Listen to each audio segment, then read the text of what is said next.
So the last talk of this morning, we will talk about a unique class of drug product that simply didn't exist 10 years ago. And the marketing of this product is a result of need to combat the opioid epidemic, as you may be very well aware of that in the United States. It's an epidemic. So as of now, there are 10 approved brand name drug products on the market. 7 are available, 10 approved. And so far, there is no generic product being approved. So last year in November, end of November, FDA published the final guidance on the general principles for evaluating this type of drug product for the generics. So today, together with my colleague, Dr. Dajun Sun, we're going to give you some of the, explain to you a little bit about some of the recommendation that's provided in the guidance. So I will start with the in vitro part, the evaluation. So first off, what type of generics are covered or relevant for this particular topic? So any oral, solid oral generic that references an opioid product, a brand product, that in its label contain the label referring to the abuse, contain the label with regard to abuse deterrent properties. And specifically, that's in the section 9.2 of the label. And how do we evaluate this type of drug product? There are basic principles that's laid out in this guidance, as you will see. So from now on, I will refer to it as a final guidance. So there are some basic principles that are recommended. So I'll mention 3 of them here. The first is that the test product, the generic, is expected to be no worse than the reference product. And I will highlight some of the examples later on in the next few slides. How do we translate that concept to some of the testing requirements? And the second important principle is that this applies to all routes of abuse. So even if the reference product may have only abuse deterrent properties mentioned in for one of the route, but the expectation for the generic is that all potential route of abuse has to be considered and evaluated. As you can see on the right-hand side, this schematic showing different route of administration, different route of abuse. All of the route has to be considered. And the third basic principle is that to evaluate the abuse deterrent properties, we need to use a concept of comparative evaluation, comparative testing, because abuse deterrent properties are not absolute properties, but are relative properties. So in my portion of the talk, I will focus on the in vitro aspect, so physical manipulation, extractability, etc. And my colleague, Dr. Sun, will talk about in vivo portions. So in addition to those 3 concepts or principles that I mentioned in the earlier previous slide, there is also a unique concept that's recommended in the guidance. That is the tier-based testings. Why is that important? The basic idea behind a tier-based approach to test is so that we can have structured test and the structured data, so that we do not have unnecessary information that is submitted. So that can reduce the number of testing. Some of them may be unnecessary. And what is a tier, referring to here? It's a group of conditions or manipulations of similar complexity, difficulty, and or effort to manipulate. For example, in this diagram showing on the left, we have a tier 1 that use one of the level 1 solvent, which the table below shows you it's a deionized water. So tier 1 uses a level 1 solvent testing at room temperature. And as the product shows that they pass this particular tier, they move on to the next tier, which has increasing difficulty, complexity, or effort. That'll be tier 2. So in this example, you see that we have actually two parallel branches for the second tier, because moving on from level 1 solvent at room temperature, we can go either into a more aggressive solvent like level 2, or we go into a more aggressive testing condition like elevated temperature. So there are two branches, two parallel testing schemes. And here I want to specifically call one of the conditions that is elevated temperature, because we have seen in submission that this particular condition has been interpreted rather loosely. And here, what we mean by elevated temperature is defined as the boiling temperature of the solvent, not any other temperature that you may interpret as an elevated temperature. So this tier-based approach for testing has been mentioned in several of the appendices, as I've shown on the right-hand side of the table. So in the next few slides, I will go over some of them to explain to you basically how it works. So the first one is the physical manipulation. The reason for a separate evaluation of physical manipulation is because it's a critical step for evaluation of several other routes, like nasal injection, smoking. So all of those routes involve certain level of manipulation of the drug product, which also oftentimes is the first step for the abuser even to try to tamper with the drug product. So to understand, to have a comprehensive testing and understanding of how to do a manipulation study is very critical. And this can give you a good understanding of the robustness of the AD properties, particularly the reference drug product. And also I want to emphasize that when you are considering evaluating the manipulation, physical manipulation, focus on two things.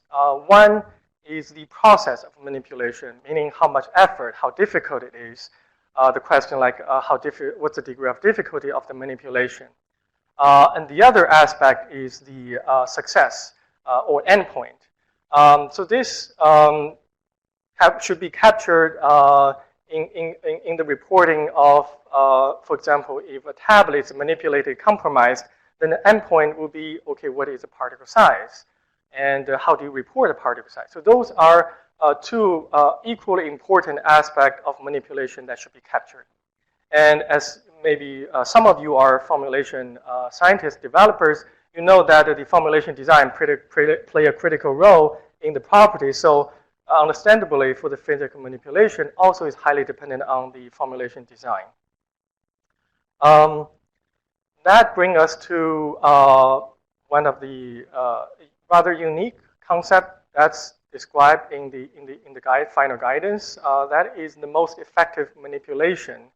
This play a role in selecting the right material sample going into some of the other type of testing. So what is the most effective manipulation? It should be based on the design of the formulation. A tablet certainly would be different for a beads that with a functional coatings. So because this is an open public forum, I think because of sensitivity of this particular topic, I can not go into more details about how to manipulate, compromise a certain type of dosage form. But as you can see on the figure here, if we want to go from the original product to a compromised form, you do need to understand the design. And the goal here is, for example, for an extended release formulation, how to shorten the amount of time that would take the drug to release. So that is some of the important considerations when you are looking at developing or conducting the manipulation study and choosing the most effective manipulations. So now, again, still in the Appendix 1, following the physical manipulation, there is extractability studies. The extractability of the drug provide an information about vulnerability of the drug product for multiple routes. And here showing is for the hour route. So you may see that in the guidance, it mentions about a decision point to decide whether to proceed or stop in the tiers in the decision trees. And that decision point is 50% release in 30 minutes. So here I want to explain to you why that comes about. On the left-hand side of the figure, you can see there is on the y-axis we have the percent release, and the x-axis we have the time. So if we consider an immediate release tablet, an immediate release formulation, typically we would expect a rapid release and complete release within short time. That means, for example, 80% in 30 minutes. So if we plot a point there, or 75% 45 minutes, we can also identify where that is. So most of the time, the immediate release formulation would cluster over the left upper quadrant of that diagram. And in contrast, for the extended release formulation, typically they release rather slow and over a period of time. And so we can see that, for example, in 1 hour, only 40% being released. So there, the extended release formulation would have located more to the lower right quadrant. So now we have a separation between two types of release characteristics. So the idea is, if an extended release formulation, when the release characteristics being compromised and approaches the immediate release formulation, then we do not consider that formulation has an extended release property anymore. Whether that product has ADF property or not, we do not consider that product has extended release properties. So now, based on that separation, you can see that 50% at 30 minutes is right in that boundary line. So anytime that the release is faster, more than 50% in 30 minutes, that will be considered the product does not have AD properties. However, in contrast, if the opposite statement is not necessarily true, so if the product releases less than 50% in 30 minutes, doesn't mean that the product has AD properties, just simply mean that it has maintained extended release properties. Now, this is an example of the decision tree that's provided in the guidance. This is for the extractability study. I will quickly walk you through this decision trees.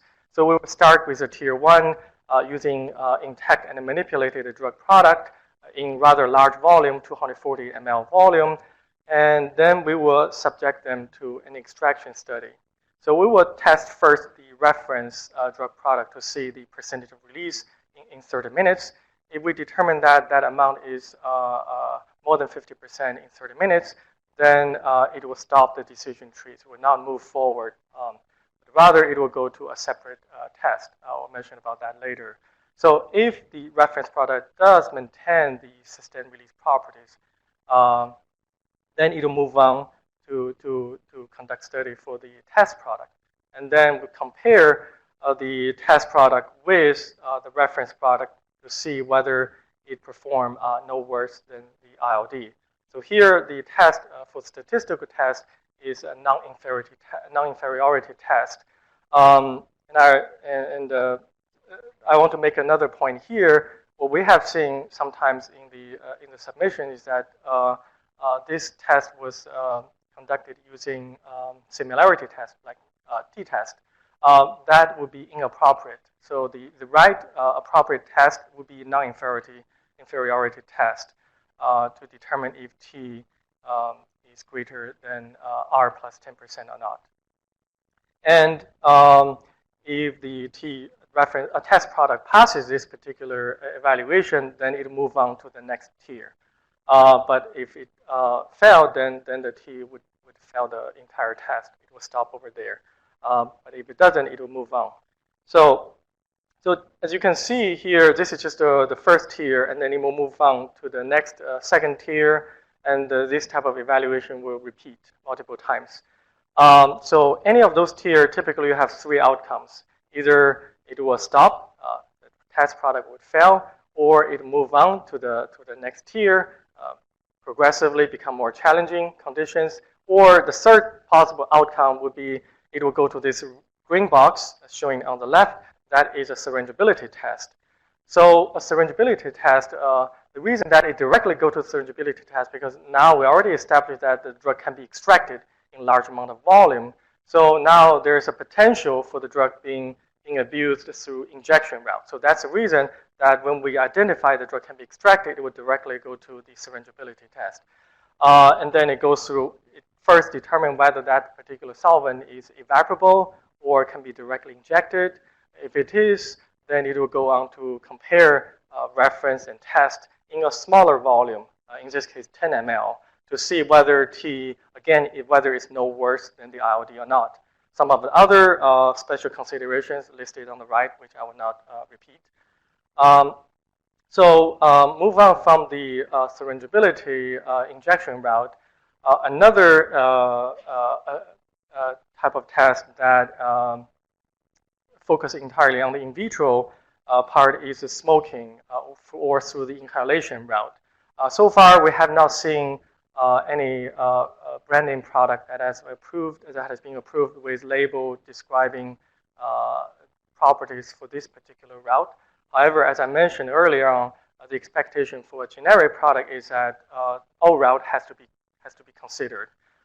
So here you can see the evaluation start with the drug product, typically a free base form, or if the drug product is a salt form, then that salt form needs to be converted into a free base form, because we know typically the sublimation volatilization for the free base is more than the salt form. So typically the test will be conducted at 3 different temperatures between 200 and 300 degrees Celsius. That concludes my portion of the talk, and I will turn the podium to Dr. Sun to focus on the in vivo portion. Thank you.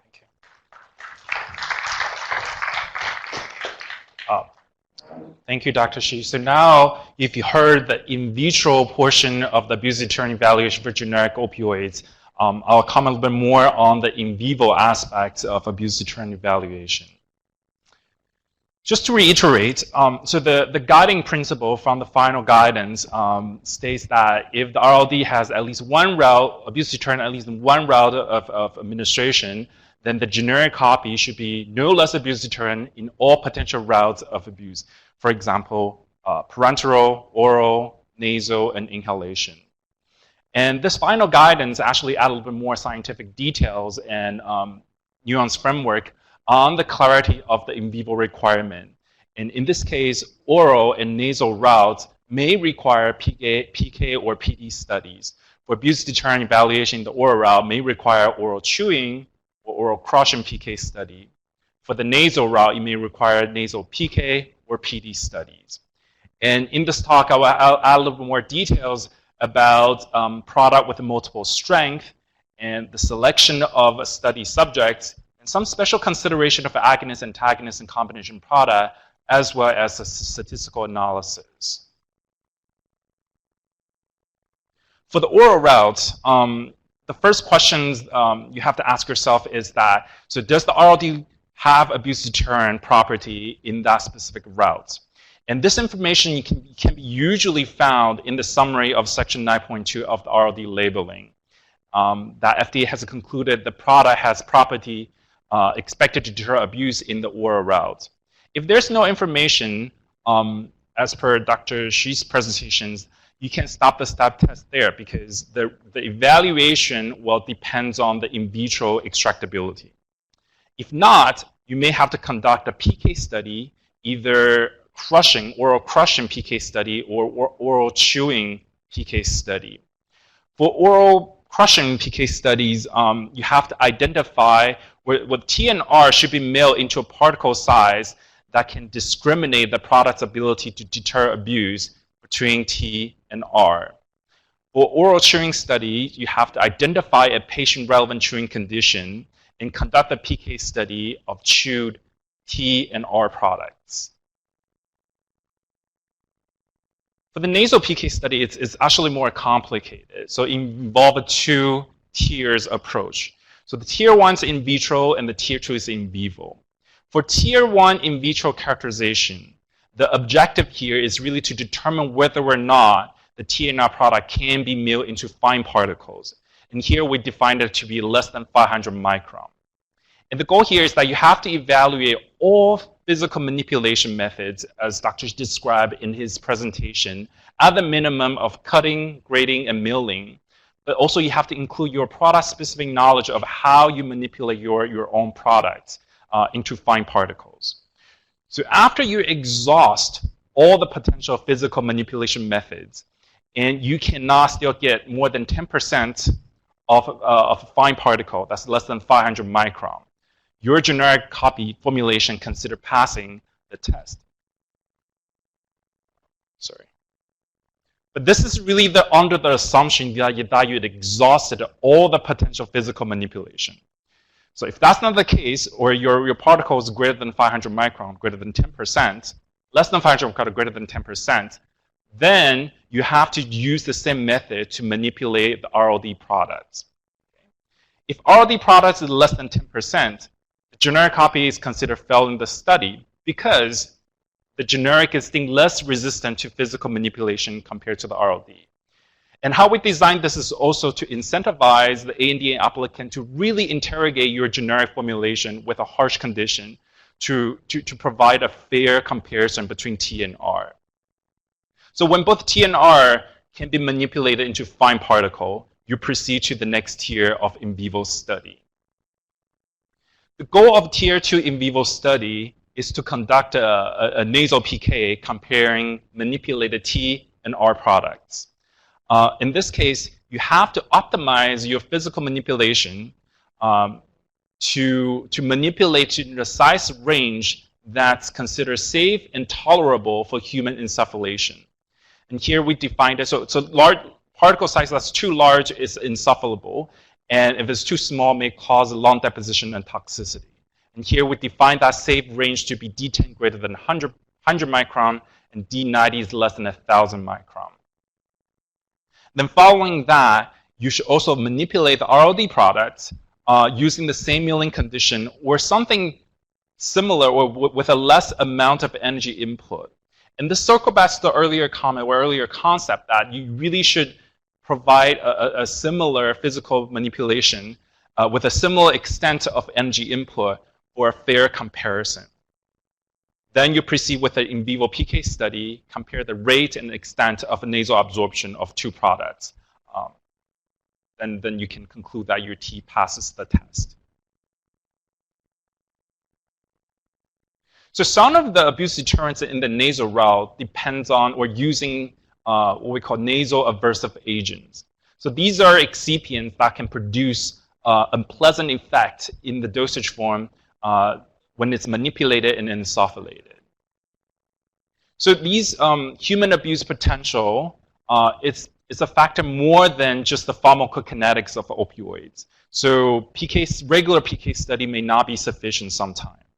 We need to conduct a human abuse potential PD study with the endpoints like likability or willingness to take drug again. And here you can see the decision tree. So you have to start asking the question, does the RLD have a known nasal aversive agent? And that's usually identified in the product, in the RLD labeling. If that's not the case, you don't have to proceed.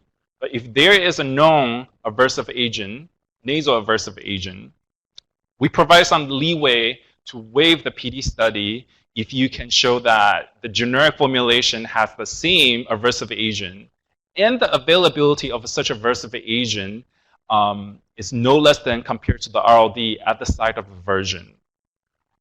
If you can't provide evidence to demonstrate that, you have to conduct a nasal PD studies. There are additional considerations involving the in vivo PK study. So especially for the product with multiple strength. So I forgot to add this on the slide, but for in vitro, if there are multiple strength for a particular product, we usually recommend to conduct the whole strength, the whole product line, unless you can provide justification such as dosage proportionality or a bracketing approach to select only few strength to run your in vitro study. For in vivo, the strength is selected for either oral or nasal PK or PD studies usually depend or should depend on the strength available used to evaluate the RLD And this information should be usually available in the labeling. And the strength, based on our experience, the strength selected for in vivo studies are usually the intermediate ones. If such an information is unclear or not provided in the RD label, FDA intends to provide such an information in the product-specific guidance. Study subject for the in vivo studies.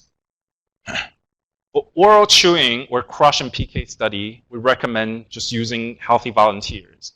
But for nasal PK or PD studies, you have to use a recreational opioid user. So these are non-dependent opioid users from the general population who have prior experience in use of opioids for non-therapeutic or recreational purpose.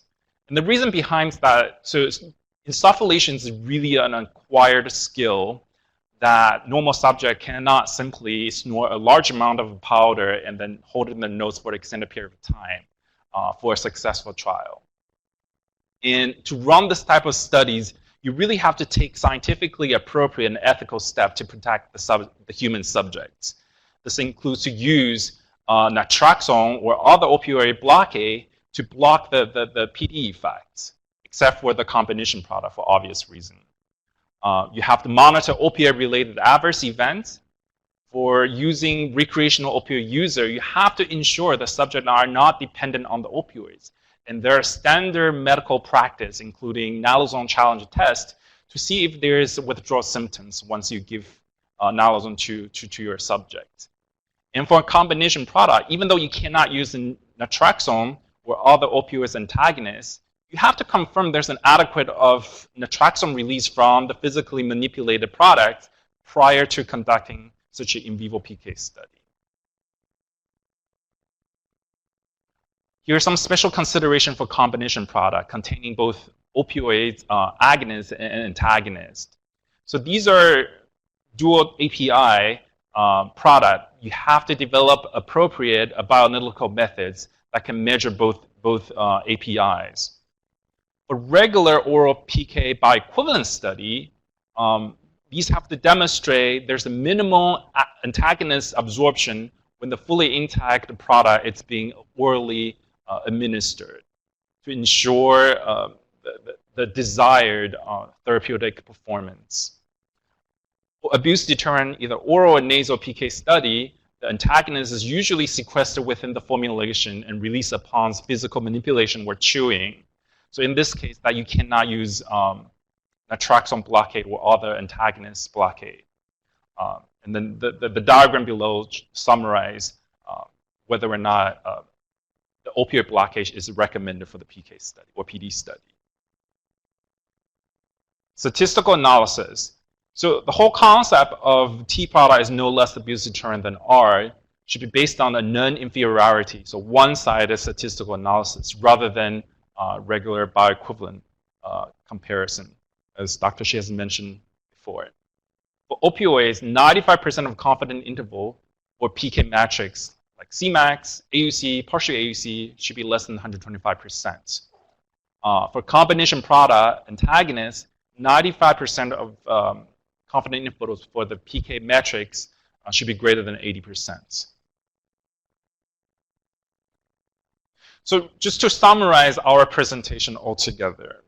So if the RLD has labeling describing abuse deterrent property in at least one route of the abuse, then the expectation is that the generic copy should be no less abuse deterrent compared to the RLD with respect to all potential routes, including oral, parenteral, nasal, inhalation. For oral route, if the labeling has abuse deterrent property, either against crushing or chewing, you have to run in vivo oral PK study, depending on the type of labeling in the RLD. If not, in vitro extractability should be sufficient. For the parenteral route, you have to conduct in vitro surgibility study. The nasal route is slightly more complicated. There are two tiers of in vitro and then in vivo to run the nasal PK study if the RLD can be, if the product can be pulverized into particles for the PK study. And in some cases, in vivo PD study may be needed if there is an aversive agent. And lastly, inhalation route depends on the in vitro sublimation study. So with that, if you're interested in developing such a product, I would highly encourage you to read the 33 pages of very dense information, general guidance that should entails all the scientific details of what we discussed today. And in addition, please take advantage of the pre-NDA program, including please continue to monitor the availability of the product-specific guidance that we do put additional in vivo and in vitro recommendation to evaluate abuse deterrence. And with that, thank you very much.